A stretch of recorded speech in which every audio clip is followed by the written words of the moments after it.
ইরানকে ধ্বংস করতে পারমাণবিক হামলা করতে যাচ্ছে যুক্তরাষ্ট্র। সম্ভাব্য এই পারমাণবিক অস্ত্র ব্যবহারের বিষয়ে বিশ্ববাসীকে সতর্ক করে জাতিসংঘ থেকে পদত্যাগ করেছেন এক জ্যেষ্ঠ কূটনীতিক। মোহাম্মদ সাফা নামের ওই কূটনীতিক অভিযোগ করেছেন, জাতিসংঘ এমন এক ভয়াবহ পরিস্থিতির জন্য প্রস্তুতি নিচ্ছে যেখানে ইরানে পারমাণবিক হামলার আশঙ্কা রয়েছে। গত সোমবার সামাজিক যোগাযোগ মাধ্যম এক্সে একটি পোস্ট ও দীর্ঘ চিঠির মাধ্যমে তিনি তার সিদ্ধান্তের কথা জানান। মোহাম্মদ সাফা 2013 সাল থেকে আন্তর্জাতিক সংস্থা প্যাট্রিয়টিক ভিশন PVA এর নির্বাহী পরিচালক হিসেবে দায়িত্ব পালন করছেন। সংস্থাটি জাতিসংঘের অর্থনৈতিক ও সামাজিক পরিষদে বিশেষ পরামর্শমূলক মর্যাদা সম্পন্ন।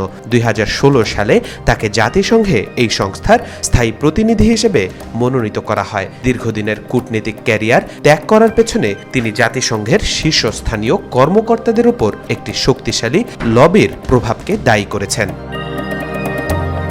তেহরানের একটি ছবি সংযুক্ত করে দেওয়া পোস্টে সাফা লিখেছেন, মানুষ পরিস্থিতির গুরুত্ব বুঝতে পারছে না। জাতিসংঘ ইরানের সম্ভাব্য পারমাণবিক অস্ত্র ব্যবহারের প্রস্তুতির জন্য কাজ করছে। তিনি যুদ্ধের পক্ষে থাকা ব্যক্তিদের সমালোচনা করে বলেন, তেহরান কোনো জনশূন্য মরুভূমি নয়। প্রায় 1 কোটি মানুষের এই শহরে পরিবার, শিশু ও সাধারণ শ্রমজীবী মানুষ বাস করে। তিনি প্রশ্ন ছুড়ে দেন, যদি ওয়াশিংটন, বার্লিন, প্যারিস বা লন্ডনে পারমাণবিক হামলা চালানো হতো তবে পৃথিবী কেমন হতো? সাফা বলেন, আমি এই তথ্য ফাঁস করার জন্য আমার কূটনৈতিক ক্যারিয়ার ত্যাগ করেছি। এই মানবতাবিরোধী অপরাধের অংশ বা সাক্ষী না হওয়ার জন্য আমি আমার দায়িত্ব স্থগিত করেছি। অনেক দেরি হওয়ার আগেই একটি পারমাণবিক শীতকাল, নিউক্লিয়ার উইন্টার ঠেকানোর চেষ্টা করছি আমি।